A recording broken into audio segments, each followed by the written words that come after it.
Prince Harry walked on to Good Morning America, expecting praise but faced accountability instead, sitting across from Michael Strahan. A routine interview quickly spiraled out of control. Tension simmered under polite smiles and measured words, then exploded live on national TV. When Harry's composure slipped and arrogance took over, cameras captured every moment, and the audience watched in disbelief. By the end, Strahan did what no host had before. He ended the interview and removed a royal from the studio. The studio glowed with its usual early morning warmth. Cameras glided across the polished floor. Lights reflected off the set pieces, while producers whispered last-minute instructions into earpieces. On one side of the desk, Michael Strahan sat composed and professional. On the other, Prince Harry adjusted his navy blazer, glancing at his reflection with a restless expression and faint smirk. "Prince Harry," Michael began warmly, "it's an honor to have you here." Harry nodded curtly. "Please," he replied, clipped. Michael remained unshaken. "You've been in the U.S. for some time. How's life treating you here?" Harry shifted. "Refreshing. Less noise, fewer expectations. I can be myself, free from the old circus." The audience chuckled lightly.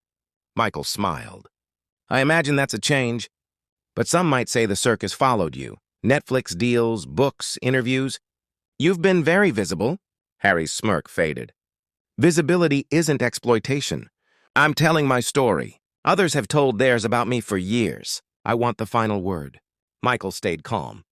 "Of course, but being in the public eye invites questions, challenges, scrutiny." Harry hardened. "Exactly. Everyone feels entitled to dissect my life." Michael leaned in. "People are curious. You've shared personal experiences publicly. How do you balance that with privacy?" Harry laughed, disbelief rather than amusement. "You Americans love that word, privacy. It doesn't mean silence. It means control. I decide what to share and when. That's privacy." The air thickened. Michael nodded. "Fair enough. Some say it's a tricky balance." Harry crossed his arms. "Tricky for those who can't grasp. Being born into a world where every move is recorded. You wouldn't understand." Michael raised an eyebrow. "True, I don't. But I know public scrutiny, being judged by millions." Harry smiled tightly. "Yes, but you chose that life." "I didn't," the audience murmured. Michael nodded slowly. "True, but you chose this interview. Choosing a platform invites questions, and you can answer or not." A few audience members laughed nervously. Michael kept it light. "You've spoken about leaving the monarchy. Looking back, anything you'd change?" Harry didn't hesitate. "Yes, I'd have left sooner." The words hung like a dropped glass. Michael blinked. "Strong answer."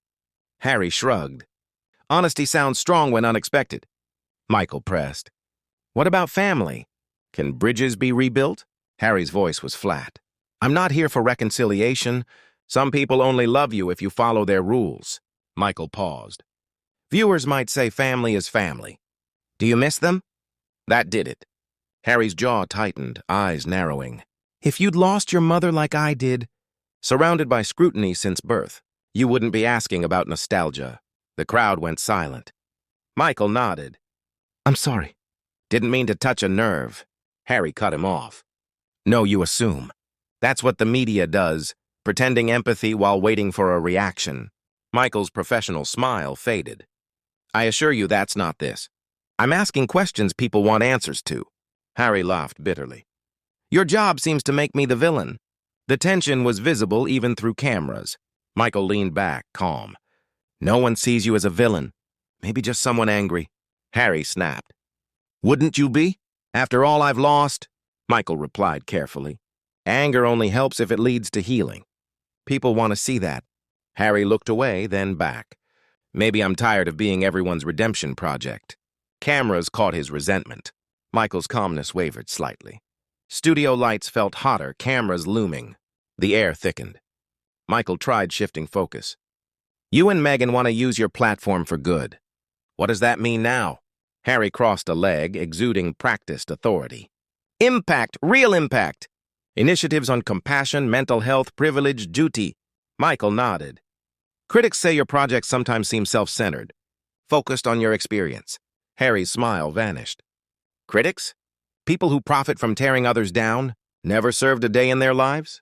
Michael stayed steady. Journalists, commentators, viewers, many respect you, some question. Harry interrupted sharply. Question? That I should be silent? That my life makes them uncomfortable? The audience shifted. Michael lowered his voice. No one's saying you shouldn't speak. Public sharing invites opinions. That's the trade-off. Harry scoffed. Trade-off? Exploitation, you mean? Michael blinked. Exploitation? Harry leaned forward. This system profits off my pain. Headlines, viral clips, ratings, then they ask why I'm defensive. Audience gasps. Michael exhaled. I'm not profiting.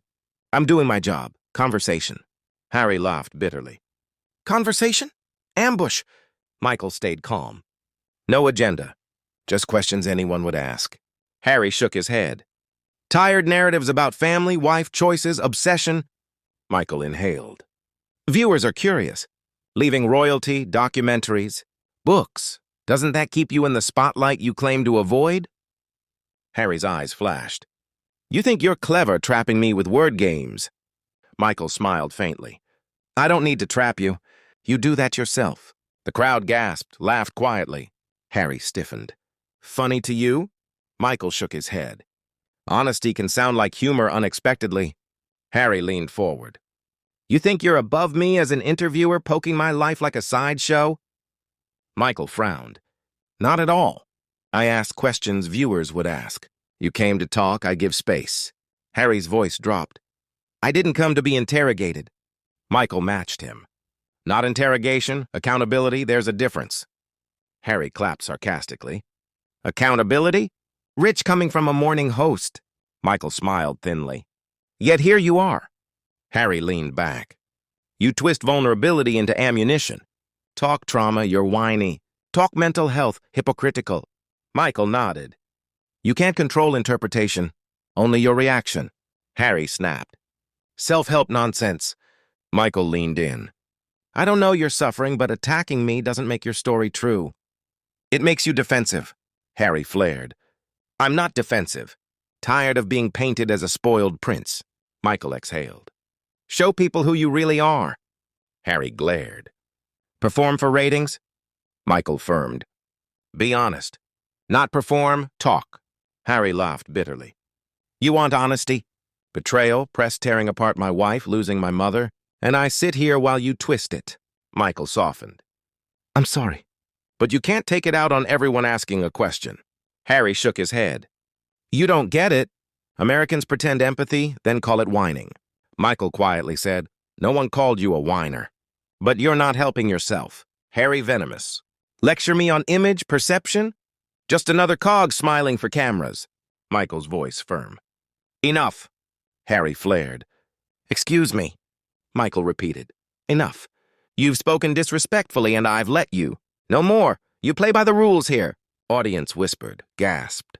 Harry's face flushed. You can't do this. Michael calmly. I can. You're a guest, not a prince here. Boundaries crossed. Harry laughed incredulously. Unbelievable. Michael sharply. What's unbelievable is your disrespect after talking about respect. The cameras captured it all. Tension vibrated. The interview became a battle of principle. Only one remained in control. The studio lights cut sharp and white. Control room in chaos. Producers whispered, unsure to cut or continue. Michael stood professional. Prince Harry seated, coiled, jaw tight. You think this makes you strong? Harry hissed. This is about respect, Michael replied. Harry laughed bitterly. Respect? You ambush people for ratings. Michael tilted his head. Tough questions aren't ambushes. No, Harry slammed his hand. I won't play your game. You think I owe you? No, Michael said firmly. You chose to be here. Turning away from questions doesn't change that. Harry's voice rose. You mock my advocacy, trauma, mental health. Michael exhaled. No one mocks, but answers sound like lectures, not conversations. Harry froze. You think you can psychoanalyze me? No, Michael said measuredly. I know accountability, which you avoid. Harry's composure broke. Accountability? I gave up everything for honesty, and you judge me. The crowd silent. Michael spoke slowly. I've met people who suffered far more with grace. They share pain without weaponizing it. Harry's face went red. How dare you compare? Michael cut sharply. You explode when challenged. Mistaking privilege for persecution. Harry stood, chair screeching, microphone taut. You don't lecture me. Michael calm. Then why are you here if you can't take questions? Harry shook. I thought it was a conversation. Michael straightened. It was until you decided otherwise. Harry jabbed a finger. You pretend moral authority while performing for cameras. The studio gasped. Michael's voice steel. Stop. Harry mocked. What will you do? Cut me off? Yes, Michael said. Interview over. Harry froze. You can't do that. I'm Prince Harry. Michael met his gaze. Not here. You're a guest who forgot manners. Harry flushed crimson. Outrageous. Not finished. Michael raised hand to control booth. We are. Producers cut the feed. On-air light off. Cameras rolled silently. Harry stared, breathing hard. You'll regret this. Michael didn't flinch. I'll sleep fine. Prince ripped off microphone, tossed it. You disgust me. Pretend fairness all the same. Parasites. Michael nodded once. You're free to leave. Harry hesitated, then stormed off, footsteps echoing defeat. The studio froze. Michael muttered, weary. Let's take 5. The clip went viral. Headlines screamed. Analysts debated who was right. But in the studio, it was clear. The prince's charm dissolved, entitlement took over, and Michael Strahan showed that sometimes the strongest move is ending the conversation.